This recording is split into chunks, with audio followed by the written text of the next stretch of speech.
Hello పిల్లలు, అది ఒక పచ్చని అడవి. చెట్ల నిండా పచ్చటి ఆకులు, రంగురంగుల పూలు ఉన్నాయి. ఎన్నో చెట్లు, ఎన్నో పూలు.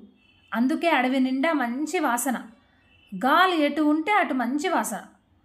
పువ్వుల్లో తేనె కోసం తేనెపిట్టలు తిరుగుతున్నాయి. తేనెపిట్టలకు పూల వాసనతో పాటు తేనె వాసన కూడా తెలుసు.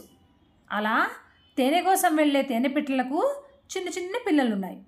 అవి గూటిలో ఉండి తల్లి ఎప్పుడు వస్తుందా, ఎప్పుడు ఆహారం పెడుతుందా అని లేత నోరు తెరిచి అరుస్తూ ఉంటాయి. తేనెపిట్టల పిల్లలుండే అడవికి ఒక పిల్లి వచ్చింది. దానికి తేనెపిట్టల పిల్లలంటే చాలా ఇష్టం. చిన్నారి పిట్టలు తల్లి కోసం అరుస్తుంటే పిల్లికి బాగా వినిపిస్తుంది. అప్పుడు చప్పుడు కాకుండా మెల్లగా చెట్టెక్కి కళ్ళు మూసుకుని తన ముందరి కాళ్ళతో పిట్టల్ని తీసుకుని నోట్లో వేసుకుని నములుతూ వెళ్ళిపోయేది. ఆహారంతో తల్లిపిట్ట గూటికి వచ్చి చూస్తే ఒక్క పిల్ల ఉండేది కాదు. తల్లిపిట్ట ఎంతో ఏడ్చేది. అలా పిల్లి ప్రతిరోజు ఒక తేనెపిట్ట గూటికి వచ్చి పిల్లల్ని తీసుకుపోవడం ఎవ్వరికీ తెలిసేది కాదు. పిల్లి కాళ్ళు ఎప్పుడు చప్పుడు చేయవు కదా, అందుకని రాత్రి ఎవ్వరికీ కనిపించకుండా ఉండేందుకు చీకట్లో మెరిసే తన కళ్ళను మూసుకుని గూటిలో తన కాలు పెట్టి కావాల్సినన్ని పిల్లల్ని తీస్తుంది. పిట్టలన్నీ పిల్లికి ఎలాగైనా బుద్ధి చెప్పాలనుకున్నాయి.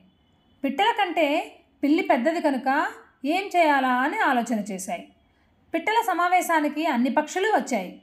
అందులో అడవి కాకి కూడా ఉంది. కాకి ఒక ఉపాయం చెప్పింది. అందుకు సహాయం కూడా చేస్తానంది. సాయంత్రం అయింది. చీకటి పడుతోంది. పిట్టలన్నీ గూళ్ళు చేరాయి. ఆ సమయానికి కాకి చెట్లన్నీ తిరిగి పొడవాటి ముళ్ళు ఉన్న సన్నటి పుడకలను తెచ్చింది. పిల్లి తిరిగే ప్రాంతంలో చిట్టి పిట్టల గూళ్ళకి తిరిగి ఒక్కో పుడక ఇచ్చింది. దానితో ఏం చేయాలో చెప్పింది.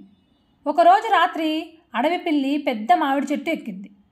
తేనెపిట్ట గూడు దగ్గరకు వచ్చింది. గూటిలో చప్పుడు ఏమీ వినిపించలేదు. పిట్టలు నిద్రపోతున్నాయనుకుంది. మెల్లగా తన పాదంతో పిట్టల కోసం తడిమింది. అంతే, పిల్లి పాదం కోసం ఎదురు చూస్తున్న పిట్ట దాని పిల్లలు కలిసి పొడవాటి ముళ్ళును సరిగ్గా పిల్లి పాదంలో కస్సుమని దించాయి. బాధతో పిల్లి నేల మీదకి దూకేసింది. నేల మీదకి దూకడం వల్ల ముళ్ళు ఇంకా బలంగా గుచ్చుకుంది. ముళ్ళు ఉన్న పుడకని తన పాదం నుంచి తీసేయడానికి ఎంతో కష్టపడింది అడవి పిల్లి. ఆ రోజు నుంచి పిల్లి పిట్టగోళ్ళ జోలికి వెళ్ళలేదు. పిట్టలు హాయిగా ఉన్నాయి. నచ్చిందా పిల్లలు? మళ్ళీ ఇంకో కథ కలుస్తాను. బాయ్.